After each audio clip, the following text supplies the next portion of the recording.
Welcome to my channel. In an earlier video where I listed the steps followed by God to bring man into existence here on earth, I said that God transferred the responsibility to mass produce to man, and I supported that by making reference to Genesis chapter 1 verse 28, which says, and I read, "And God blessed them, and God said unto them, Be fruitful and multiply, and replenish the earth, and subdue it, and have dominion over the fish of the sea, and over the fowl of the air, and over every living thing that moveth upon the earth." I particularly laid emphasis on the statement, "Be fruitful and multiply," saying that the statement connotes mass production. In this video, we'll take a critical look at Genesis chapter 1 verse 28 with a view to ascertaining what God has in it for us. "And God blessed them, and God said unto them, Be fruitful and multiply, and replenish the earth, and subdue it, and have dominion over the fish of the sea, and over the fowl of the air, and over every living thing that moveth upon the earth." Recall that the whole idea behind God creating man was predicated on the need for someone to have dominion over his other creation. Having created man, God started by first blessing them, because God knew that anyone that carries his blessing is a sure bet to succeed. After blessing them, God now listed the things that they needed to do before mentioning the actual mandate of having dominion over the earth. A critical look at Genesis chapter 1 verse 28 reveals that there are 4 actions that man is to take in order to make success of having dominion over the earth and every other thing that God created. And those actions are, number 1, to be fruitful; number 2, to multiply; number 3, to replenish the earth; and number 4, to subdue it. Note that by virtue of the blessing pronounced on man by God, man was enabled to carry out those 4 actions as well as having dominion over the earth and everything therein.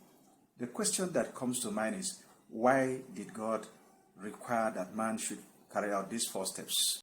The answer is that God knew that until man delivered on these 4 steps, it would be practically impossible for him to have dominion over the earth and its content. The next question is, what is so important about each of these steps that make them prerequisite, so to speak, for dominating the earth? The answer is that God knew that it is impossible for a single man and a single woman to have dominion over the earth with a size of 510 million square kilometers. Now to the specifics of the actions to be taken by man in order to have dominion over the earth. Number 1, be fruitful.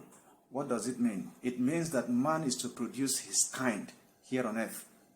It is not the intendment of God that any man or any animal should be barren. This we can see in Deuteronomy chapter 7 verse 14b, which states, and I read, "There shall not be male or female barren among you or among your cattle." It's quite interesting that even before science made it known to us that not only are some women barren, but male could also be barren. As the scripture says here, "There shall not be male," not just female, "barren among you or among your cattle." It's quite interesting that it is only one woman in the entire scripture that is reported to have been barren till death. Every other barren woman eventually gave birth. The likes of Sarah, Rebecca, Leah, Samson's mother, Hannah, Samuel's mother, Elizabeth, the mother of John the Baptist, were all at one point or the other barren, but eventually they gave birth. The only barren woman, as recorded in the scripture, was Michal, the daughter of Saul, who was married by King David.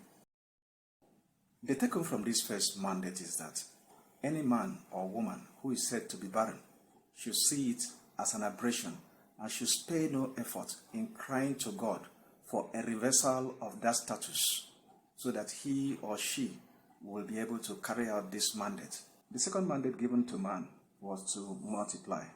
Multiply means increase greatly in number. God expects man to increase in number in order to be able to carry out the mandate to have dominion over the earth and everything therein. The third mandate was that man should replenish the earth. God knew that as we increase as humans here on earth, we will eat from the crops and the animals that he had created and placed here on earth. That will lead to a reduction in the number of crops and animals.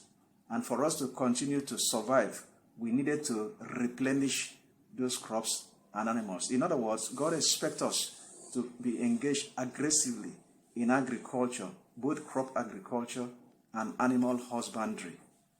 It is therefore not surprising that countries like the United States of America, Netherlands, and Israel that have consciously invested in agriculture have robust, resilient, and sustainable economy that have stood the test of time. The fourth and final action or mandate given to man in order to have dominion over the earth was to subdue the earth. What does that mean? The word subdue means overcome, quieten, take control over. The question is, why the mandate to subdue the earth?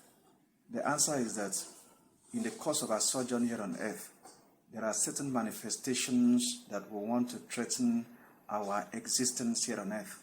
And God expects us to rise up to the occasion and subdue those manifestations. One country that has made good on this particular mandate is Netherlands. A country that 1/3 of it is below the sea level. As a matter of fact, 50% of Netherlands is below 1 meter above the sea level. What that means is that flooding is a given if nothing is done. And not just ordinary flooding, but the flooding that might even tend to submerge the entire nation. So what has Netherlands done to qualify them to be cited as an example when it comes to subduing the earth? Like I mentioned earlier on, Netherlands is a country that is prone to flooding. As a matter of fact, after the 1953 flooding that leads to more than 2,000 deaths of human beings and loss of properties worth billions of US dollars, they set up the Delta Commission.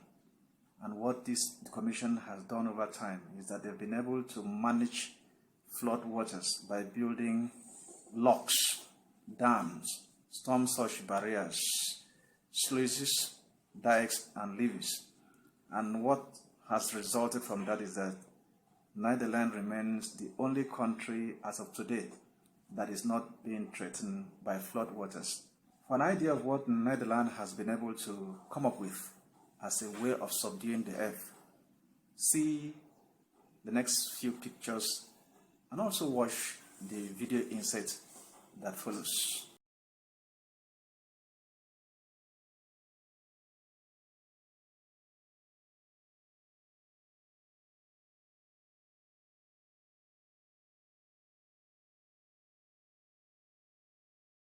The Netherlands is a land of water. A large part of our country lies below sea level, and many large rivers make their way through it to the ocean. This makes the Netherlands vulnerable to flooding. What's more, the sea is rising, the land is subsiding, and violent storms, heavy rain and high water levels are becoming increasingly more common. Water protection is thus of vital importance to millions of Dutch citizens and the Dutch economy. To protect the Netherlands against floods, our country has more than 3,700 kilometres of water defences. These include not only natural defences such as sand dunes, but also man-made defences such as dikes, dams and storm surge barriers. Without these defences, large areas of the Netherlands would flood. Storms pose a major flood threat to the coastal areas and around the large lakes, as they can force water to build up, leading to much higher water levels. The Water Management Centre, the Netherlands, which forms part of the Directorate General for Public Water Works and Water Management, Rijkswaterstaat, monitors the weather around the clock to determine whether and when storms can occur. And we alert water managers well in advance so that they can take measures to prevent flooding.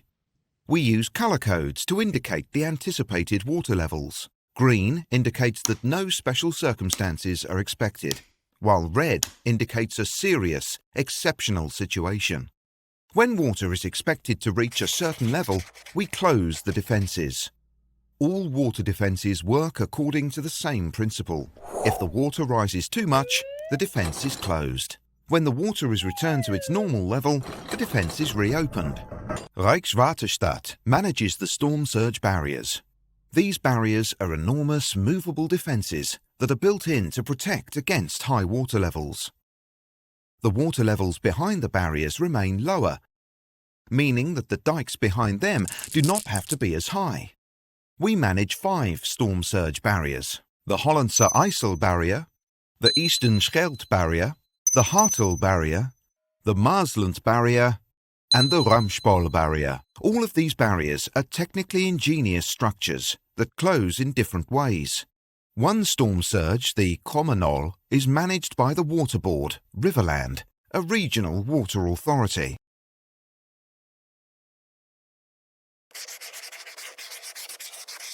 The Eastern Scheldt barrier, for example, has sluices which, at the push of a button, can be closed to protect against high water. The Maasland barrier has dry docks that can be filled with water in the event of a storm. This causes the barrier's 2 hollow doors to float, allowing them to rotate closed across the Nieuwe Waterweg canal. When the doors meet, they fill with water and sink to the bottom. The Ramspol barrier is an inflatable rubber dam with 3 sections, essentially giant balloons, which, when closed, can be pumped with air and water. Rijkswaterstaat inspects and maintains these storm surge barriers, ensuring that they continue to meet the statutory safety requirements. This is how we work together with the water boards, provinces and municipalities to protect the Netherlands against storms and floods, both now and in the future. Note that Netherlands' ingenuity when it comes to floodwater management, subduing the earth, is not because of their deep knowledge of the scripture, as only about 36% of the population are Christian, but it is as a result of an existential threat. What that means is that any nation that is able to operate according to the dictates of the scripture will always stand tall amongst the community of nations when it comes to having dominion over the earth and everything therein. It is worth stating here that Netherlands has been able to leverage on their ingenuity in floodwater management to reclaim a huge expanse of land from the sea, thus increasing the total stock of land in the country. As a matter of fact, it is on record that about 55.1% of the land in Netherlands is for agricultural purposes. The implication of Netherlands' ingenuity when it comes to floodwater management or subduing the earth and their huge investment in agriculture is that they've been able to check 2 of the 4 boxes of the points listed in Genesis chapter number 1 verse 28. Specifically, they've checked the box on subduing the earth, and they've also checked the box on replenishing the earth.